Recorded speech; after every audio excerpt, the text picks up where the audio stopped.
আমাদের আবৃত্তির অ্যাপ কবিতার মজলিস, যেখানে পাবেন অনেক কবির লেখা কবিতার আবৃত্তি।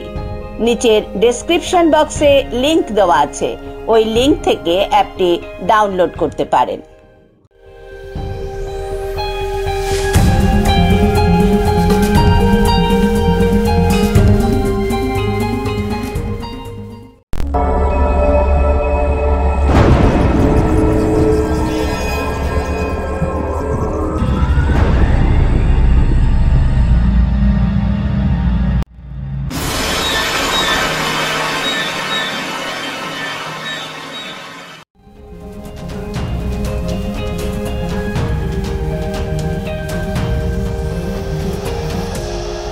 রাজা রত্নকেতুর দুই রানী, সুরানী আর দৌরানী। সুরানী তো প্রচন্ড হিংসুটে, অহংকারী। দৌরানীকে সে কিছুতেই সহ্য করতে পারে না। সুরানীর দুই ছেলে, রত্নেশ্বর আর মণীশ্বর, পাটকাঠির মতো চেহারা তাদের।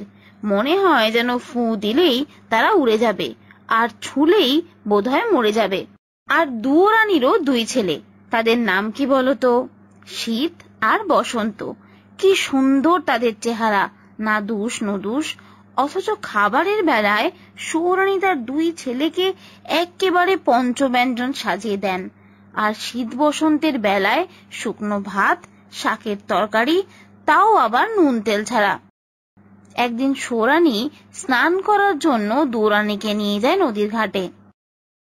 শোন ছোট, স্নানের আগে আয় তো, তোর মাথায় খার সাবান দিয়ে দি। দাও দিদি, ভালো করে দিয়ে দাও তো।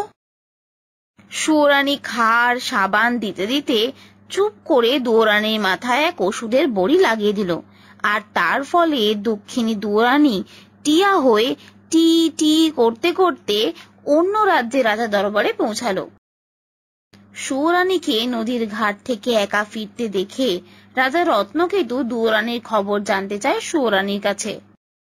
আচ্ছা সুরানী, তোমার সাথেই তো দৌরানী নদীর ঘাটে গেল, দৌরানী এখনো ফিরল না? দৌরানী জলে ডুবে মারা গেছে রাজা মশাই। এদিকে দেখো, দৌরানী তো যে সে নতুন রাজ্যে গিয়ে পৌঁছালো, সেই রাজার টুকটুকে মেয়ে কঙ্কনা তো সোনার টিয়া দেখে বাবার কাছে বায়না ধরেছে। বাবা, আমার ওই সোনার টিয়াটা চাই, দাও না বাবা, ওই টিয়াটা ধরে দাও না বাবা। আরেকটা কথা বাবা, ওই সোনার টিয়াকে রাখার জন্য আমার খুব সুন্দর একটা সোনার খাঁচাও চাই। সেই অনুযায়ী সোনার টিয়াকে সোনার খাঁচায় রাখার ব্যবস্থা হলো। এদিকে কি হয়েছে দেখো, শীত আর বসন্ত পাঠশালা থেকে ফিরে তাদের মা অর্থাৎ দৌরানীকে দেখতে না পেয়ে খুব কান্নাকাটি করতে লাগলো। আর হিংসুটে সুরানী কি করলো জানো? শীত আর বসন্তকে রাজপ্রাসাদ থেকে তাড়িয়ে দিল। বলো ভাই, শেষ পর্যন্ত আমাদের কপালে এই ছিল? মাকে হারালাম, বাবার ভালোবাসাও পেলাম না, আর এখন রাজপ্রাসাদ থেকেও বিতাড়িত হলাম। দাদা, আমরা এখন কোথায় যাব? কে আমাদের আশ্রয় দেবে বলো তো? চিন্তা করো না, এবার আমরা দুজনে মিলে মায়ের খোঁজ করব, দেখবে মাকে ঠিক খুঁজে পাবো। মাকে পেলে আমাদের কি আনন্দ হবে, তাই না দাদা? হিংসুটে সুরানী রাজার কাছে কান্নাকাটি করে জল্লাদকে ডেকে পাঠালো। উদ্দেশ্য, জল্লাদ শীত আর বসন্তকে মেরে রক্ত নিয়ে আসবে, আর সেই রক্তে স্নান করবে সুরানী। চলো, তোমাদের বেঁধে বনে নিয়ে যাব, তারপর তোমাদের মারব। আমাদের মেরো না গো, আমাদের মেরো না। শোনো রাজপুত্র, তোমাদের আমি কোলে কাঁখে করে মানুষ করেছি, আর আজ সেই সোনার রঙে আঘাত করব? তোমাদের রাজপোশাক ছাড়ো, গাছের বাকল পরে তোমরা অন্য কোথাও চলে যাও। আমি বরং শিয়াল কুকুর মেরে তার রক্ত নিয়ে যাব সুরানীর কাছে, আর বলবো তোমাদের মেরেই রক্ত এনেছি।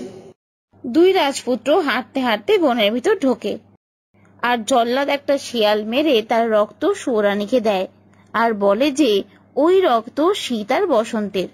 তা শুনে সুরানী তো আনন্দে আহ্লাদে একেবারে আটখানা। ভাই, আমরা তো গভীর বনে ঢুকে পড়লাম, ভয় লাগছে তো। জানো দাদা, আমার খুব জল তেষ্টা পেয়েছে, জল কোথায় পাই? ভাই, এত পথ আসলাম, জল তো কোথাও পেলাম না, ঠিক আছে, তুমি এখানে থাকো, আমি দেখি জল কোথায় পাই। শীতের পর বনের মধ্যে অনেকটা পথ গিয়ে দেখতে পেল একটা সরোবর, কিন্তু জল নেবে কি করে? সে ঠিক করলো তার চাদর ভিজিয়ে ভাই বসন্তের জন্য জল নিয়ে যাবে।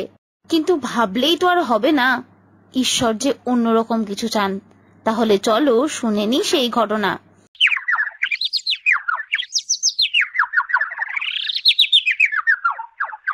সেই দেশের যে রাজা, তিনি মারা গেছেন। রাজার ছেলে নেই, রাজ সিংহাসন খালি পড়ে রয়েছে।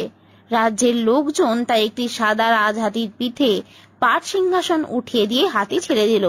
হাতি যার কপালে রাজটিকা দেখবে, রাজ সিংহাসনে তাকে উঠিয়ে নিয়ে রাজ্যে ফিরে আসবে, আর যাকে ওঠানো হবে সেই রাজা হবে। এ কি, রাজহস্তি দেখি আমার দিকেই আসছে, কি ব্যাপার? আরে আরে রাজহস্তি, তুমি তোমার পাট সিংহাসনে আমাকে তুলছো কেন? শোনো শোনো, আমি আমার ভাইয়ের জন্য জল আনতে এসেছিলাম এখানে। কিন্তু রাজপুত্র শীতের কোনো কথাই ওই রাজহস্তির কানে পৌঁছালো না। দীর্ঘক্ষণ দাদার সন্ধান না পেয়ে কাঁদতে কাঁদতে মাটিতে শুয়ে পড়ল বসন্ত, আর ঘুমিয়েও পড়ল।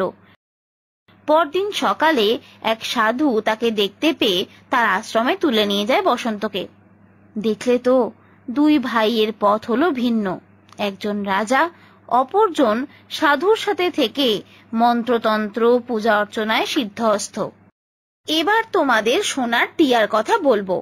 আচ্ছা রাজকন্যা, তোমার স্বয়ংবর সভায় সুন্দর করে সাজো, গলায় হীরের হার পরো, পায়ে সোনার নূপুর পরো। ঠিক বলেছ সোনার টিয়ে, আর কি দরকার বলো তো? এবার তোমার গলায় গজমতির মালা যে পরাবে, তুমি তাকেই বর নির্বাচন করবে। একদম ঠিক বলেছ সোনার টিয়ে, আমাকে যে গজমতির মালা দেবে তাকেই আমি বর বলে স্বীকার করে নেব। এরপর নানা রাজ্য থেকে রাজপুত্রেরা গজমতির মালা সংগ্রহ করতে গিয়ে ব্যর্থ হলো। রাজকুমার শীত আসল গজমতির মালা এনে পরিয়ে দিল রাজকন্যা কঙ্কনাকে। আর বসন্ত সেই খবর পেয়ে দৌড়াতে দৌড়াতে এলো তার দাদার সাথে দেখা করার জন্য। যাবার পথে পড়ল ক্ষীরসাগর। সেখানে দেখা হলো দুটি সোনার মাছের সাথে। সোনার মাছ দুটি আসলে সুরানীর দুই পুত্র, যারা তাদের অত্যাচারী মনোভাবের জন্য এক সাধুর অভিশাপে সোনার মাছে পরিণত হয়েছিল। ভাই, তোমার সাথে আমাদের নিয়ে চলো, আমরা সুরানীর ছেলে। চলো ভাই। এরপর রাজপ্রাসাদে সকলের সাথে সকলের দেখা হলো। আর রাজকন্যার বিয়ে উপলক্ষে রাজকন্যার সখীরা সোনার টিয়াকে যেই স্নান করাতে গেল, তখন তার মাথার ওষুধ বড়ি খসে পড়ল। সে যে দুয়োরানী, তাও তার ছেলে শীত আর বসন্ত বুঝতে পারল। রাজ্যে আনন্দের উৎসব শুরু হয়ে গেল।